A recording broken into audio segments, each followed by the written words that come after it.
think you can beat me in soybeans? Forget about it. We do have 2 tropical storms or hurricanes coming in the Gulf. May get a lot of wind, a lot of rain, so who knows what's going to happen. You know, I'm a 6th generation farmer. Can I keep expanding? What can I do? What am I not doing right? I'm confirmed 6th generation farmer. It's stretched pretty thin right now. It's just that time of year. It's not gonna be hard to beat Weaver. He's not even in my realm of thoughts. Like, pick out the worst plant. That should be how Weaver's crap looks.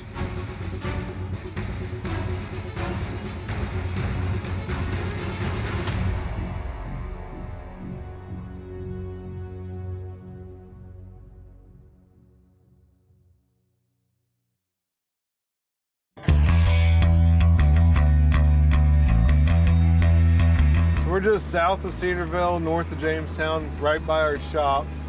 And my steering's gonna try to mess up on me. Technology's great when it works.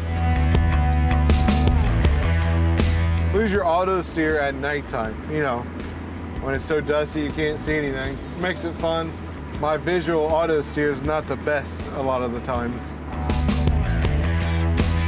Just a lot of gremlins we're still trying to work out. We finally got all 3 combines up and going. It's been a big headache.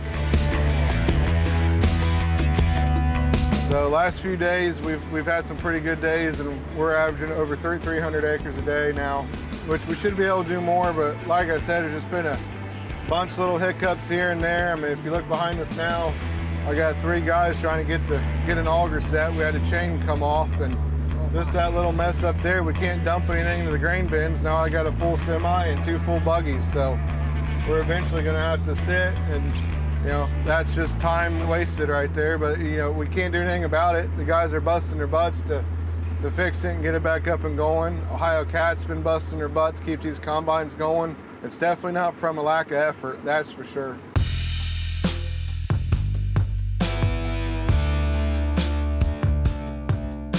We're still pulling off, you know, 70 to 90 bushel beans. I'm tickled to death with them. You know, yeah, we've had some areas that are only averaging 60 bushel beans, but I'm happy. They could have been 30 or 40. One, we didn't have a winter, so that already hurt us. Well, then a drought set in. So we actually had grasshoppers just hit us bad. That's the first sign of a drought, is when grasshoppers come in. We don't have a whole lot of beans out here to begin with. We've already cut our population down to 80,000, so every bean's life matters right now.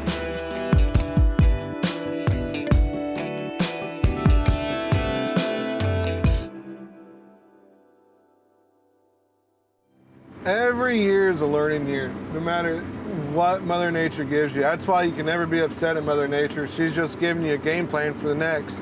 Do I love getting high yields? Absolutely. But it's got to make sense, and you know, you got to be able to get through stage 1, stage 2, stage 3, stage 4 before you can get that end goal.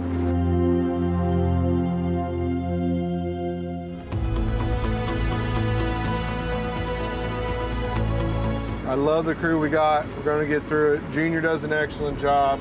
My dad does an excellent job. And Cody's really stepping up right now. Really proud of him. Poe's learning fast. It's a family. Even when you're away from your family, yeah, we fight, we bicker, we don't get along all the time. You know, you guys are here long enough, you'll see some pretty good blow-ups. It happens. We're with each other right now 16, 18 hours a day. We're gonna get tired of each other. But at the end of the day, you know, we can usually calm down, crack a cold one together, and be okay.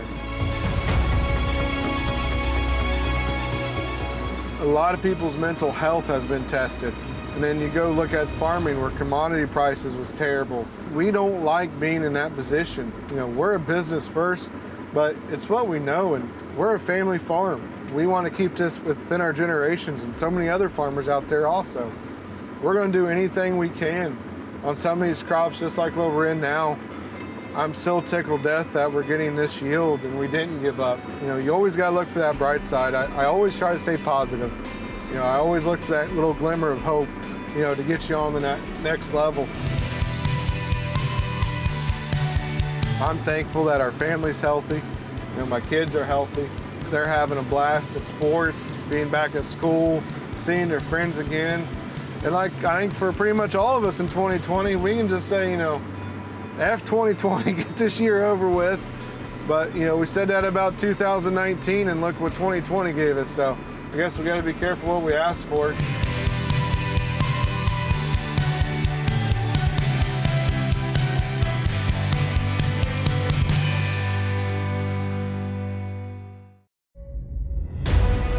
Corey owns a crop consulting company called Advanced Yield, and we've been working with Corey for 2 years now. Advanced Yield's a lot more catered to customer specific needs, not just everything fits all program. Corey is very competitive. He likes to look outside the box. If you're willing to go outside your comfort zone, there's different things that he'll suggest, but they'll work for you. Might say go for it.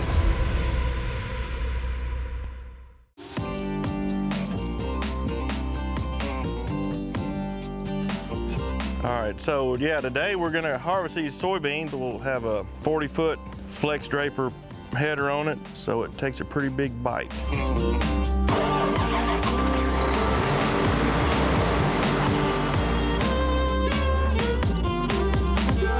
Today is October 22nd. I believe it's Thursday. It's hard to keep up with that sometimes. And we are in Woodruff County, Arkansas, harvesting soybeans. We had some wind damage thanks to Laura, so we got a lot of lodging out here. The farmer's the eternal optimist, me included. I was hoping it didn't hurt us that bad, but unfortunately it did.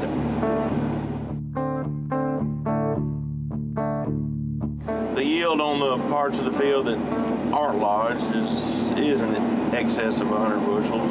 But as you go north through the field, the lodging increases and we lose about 30 bushels. Got some issues out here. Yeah, there's definitely some good spots, and I'm proud of them and kind of proud of the whole field, but I don't know if we're going to be able to come up with a competitive yield out here. And that's typical to agriculture. There's always something going on. Welcome to the world of farming. It's always something.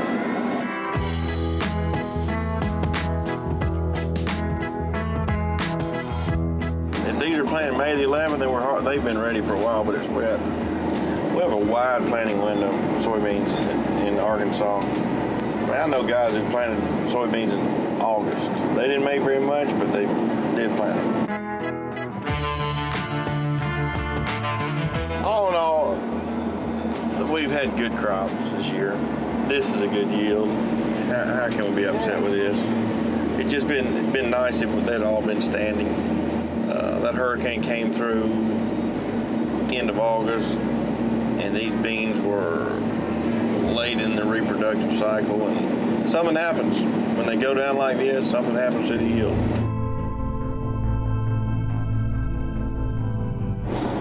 But look at that. That's a mess.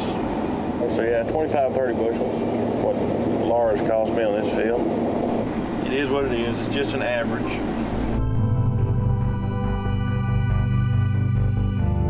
I think in 2018, we had some rain in mid-August, and it just rained and rained and rained, and it was hot, and the diseases set in and affected the plant, and it was just ugly. The soybeans didn't even look like soybeans. The hoppers weren't even yellow when they were full. It was disgusting. Those beans just looked black.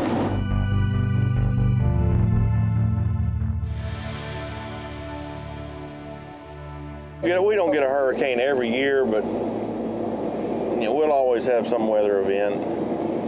It's been pretty consistent. We hadn't had any complete zeros, complete problem areas. We had a couple of dry periods in there, but all in all, it wasn't too bad. There's always going to be some pockets that yields aren't so great, whether it's drought or flood or some other issue, but all in all, doing pretty good. COVID-19 really hadn't affected us that much in Woodruff County, Arkansas, or Gregory, Arkansas. We're kind of isolated anyway. We don't see a lot of people, but so far, me and my crew, we've been healthy. So we're blessed in that respect. So it's for real. I'm ready to get this behind us.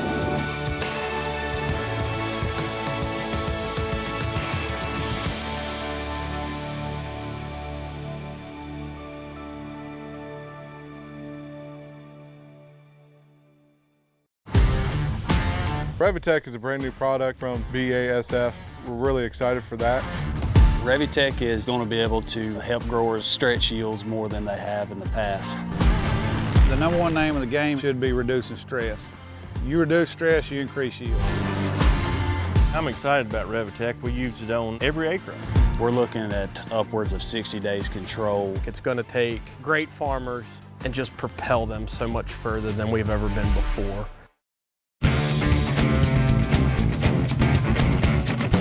It's a busy day here on Miles Farms, and we're gonna keep getting it acre by acre. Everything goes well today, we'll get through with the soybeans. So we'll have about 4,000 acres of soybeans knocked out. Got our corn back earlier, so today's a very exciting day for me and my employees too. Are we done? No, we've still got probably 250 acres of peanuts to combine. We've got about 800 acres of cotton to pick, and we'll take these 6 machines to my uncle and my cousin. The minute we get through here, our harvest is over with as far as soybeans, but hurricane's coming Friday, it looks like, so we'll take all 6 machines over to them. 3,500 acres of beans in the field, 400 acres of rice, and a hurricane coming Friday. Now, do you go be selfish and work your ground, or do you go help them get their crop out? You know, whether it's family or whether it's a neighbor, it's you know, we've all got to work at this thing together, and sometimes we lose that perspective. But it's hard for me to sleep at night knowing that there's somebody else's crop out there that, you know, that we could help get out prior to the hurricane. So it made me feel good today, made my heart feel good that, you know, that my employees are behind me when they work like they work, and then we go to someone else's farm and cut that. It makes me feel good that everybody's on the same page.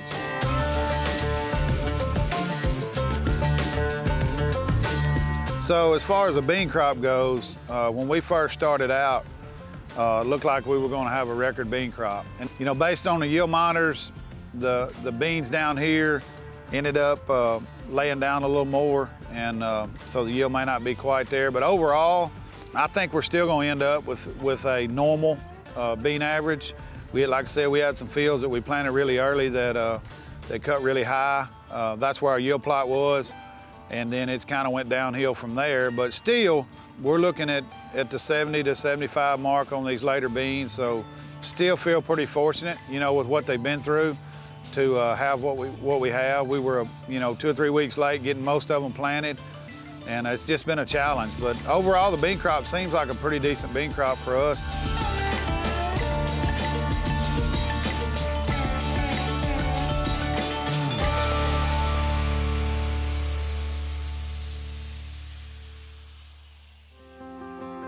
And this harvest, it'll teach anybody something. It'll teach you patience. It'll teach you anger management. It'll teach you all of it.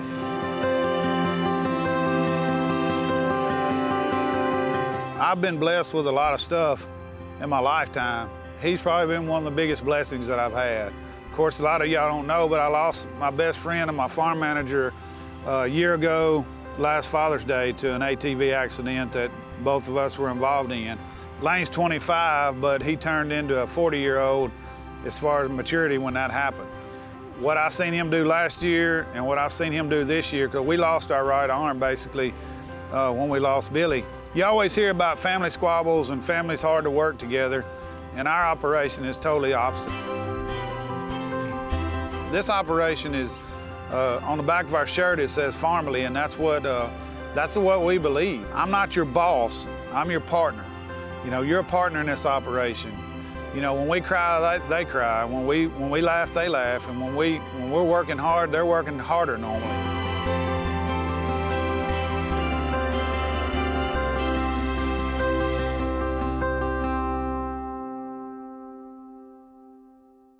I've got a whole new perspective on farming now. Kevin saved me probably 15 years worth of data in one meeting. Don't even look at the expense because you're going to gain that back within 1 year. It's something that you're making a long-term investment in.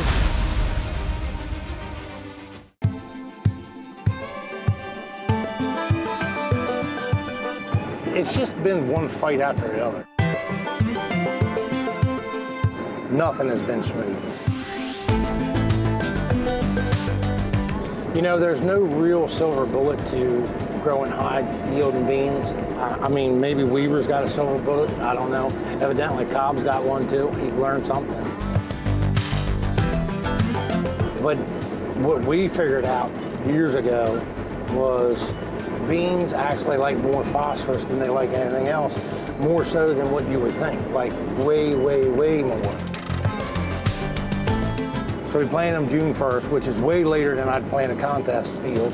I would like to plant them in April if I'm going to be in a contest situation, but planted them June 1st. They jumped out of the ground, got going because it got hotter after that, but that farm never missed a rain. From the time we planted it till the time till they were done, they'd never missed a rain. The reason that field I did what I consider was good, that field lays on a real big hillside. Well, a big hillside for us over here, which is not much of a slope for most people, especially not Weaver, but water runs off of it pretty good. The reason that they do well on that one particular spot is where I picked out my contest spot is it's real high in organic matter and it's real high in phosphorus on the one end of this farm. They spread sludge on it years and years ago, so the phosphorus levels are high. So that's one reason why they ended up doing really well.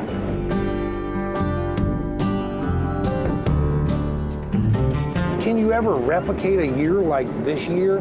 Like, it was hot, it was wet, it was dry then for a short stint of time. Then it got like swampland wet. Then it got really cool. I mean, we just bred diseases after diseases after diseases.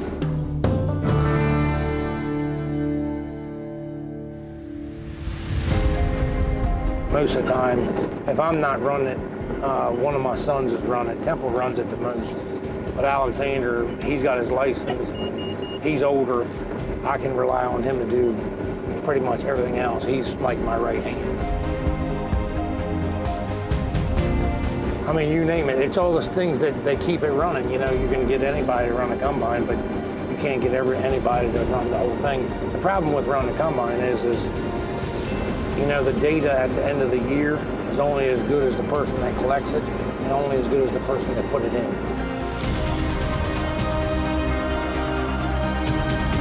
Now, the data collection thing has gotten to be such a crucial part of what we do. Like everything I do, I'm looking at this iPad, trying to figure out what I'm going to do for next year. It's a lot. I mean, it's mind-boggling a lot.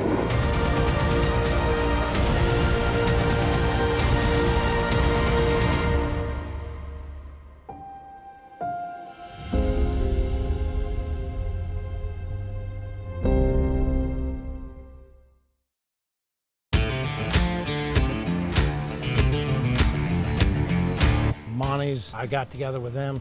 We've got a pop-up blend, and there's some special stuff in it, and I made it specifically for this. With Monty's, we have trusted advisors, and we get that relationship. Working with Temple on this field of beans, we've got a very good root development. I mean, that's awesome looking. Monty's carbon, I wouldn't farm if I couldn't use that.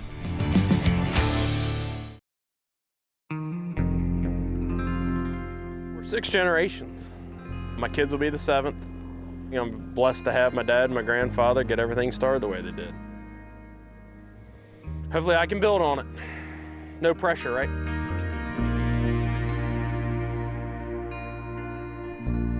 So right now we're heading over here to check on Nathan. We're gonna see what he's up to. Nathan's disking ground, preparing it for next year, knocking down fodder. I got Uncle Tom, he's out doing some soil samples and winterizing 2 sprayers. We got 64 acres of beans left to roll, but we're gonna check on Nathan to make sure he hasn't broke anything in the last half an hour. So we're out here back at the research farm. We're looking at different things. This is one of our MAC test trials where we're testing different products for MAC members. A lot of Monty's liquid carbons being used, a lot of Monty's sugar, and some other ideas that were concocted by MAC members to come back and see how does it yield, how does it compare, what should we be doing as a group. And you know, you keep hearing me say the word team. It really does revolve around team. I know Thanksgiving's right around the corner, you know, and this is the kind of time where I like to come back and say, you know, I'm lucky for the guys that I had. You always hear Perry Galloway, who's always happy and talks about all the good guys that work for him. I'm not as happy as Perry usually is half the time, but I'm successful because of the team I've got. You know, it started 10 years ago when I first got to meet Joe Dedman, and it moved forward from there. You know, Nate's been with me as an intern all the way up to a couple years now, and Ed and I have been together for 15 years, but 5 of that's been farming together. And you know, as we're looking at things, you know, I'm really glad to have the team, you know, with Uncle Tom and Dad and all the knowledge we have, you know. As we're looking at all this, I mean, Nate's the youngest member of the team, and he's really getting a lifetime of experience through all this because, you know, we'll fight over products, how we need to do it, how do we use it, what do we need to have happen. Chris, as far as I'm concerned, has what it takes to be the Podfather. Now there's this guy by the name of Kevin Cobb that might cause him some trouble. But at the same time, I mean, we've got good research, got good yields. We've got a good shot at this thing. That's all we can ask for. It is a privilege to be able to work with people like him and Tom and Donald Cole and to get to hear him talk to Kevin. I haven't actually got a chance to meet Kevin or Brooks yet. I'm really, really looking forward to that. The opportunity to sit there and listen to what I consider absolute titans of this industry it's not something a 25-year-old kid gets that often. That's a bit of a blessing, and then when you're stuck with Weaver all day, sometimes it's a curse.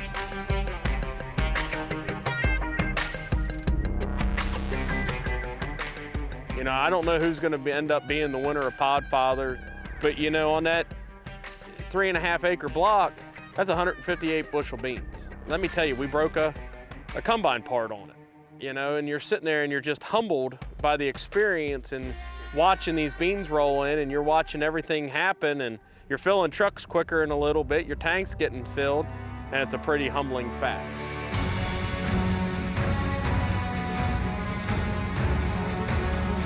We don't know the limits of beans yet, but it's gonna be guys, you know, you got Perry Galloway, you got Temple, you got myself, we all talk. My team, we'll share 80% of what we're doing with you. The other 20% you're gonna have to join MAC in order to find out. But we're all about helping, and we're all about sharing. You know, we sit in these meetings, we listen, we learn. We don't just have fertilizer company rep come in and see us. We actually call the BASF rep. He comes and visits with us. We like to question everybody.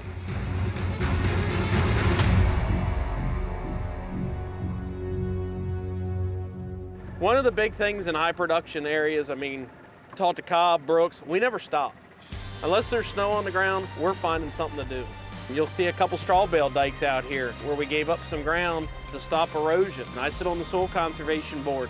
I'm really big in soil health, soil production. We use a lot of more humics than we do cover crops for the fact that I feel the humics are helping to break down the residue in the soil and giving back to the ground more. We do try to get a lot of cover crops out where we can. Being that we're doing research plots and it's almost near Thanksgiving, we won't get any cover crops planted on this ground this year. We use gypsum, we use a lot of humics to make sure that we're on the up and up on everything that we're doing. But because we live in the state of Maryland, we cannot spread any phosphorus-based fertilizers until March 1st. So, you know, we're still achieving high yields with following the state of Maryland's rules. You know, which is good because we do have a natural treasure called the Chesapeake Bay. And I do want it to be here later for my kids to have. And fish production, oyster production, it all has its role. We're all farmers. A fisherman's a farmer, he's farming and harvesting fish. Oystermen the same way. So we got to all work together to make sure we're keeping everything clean.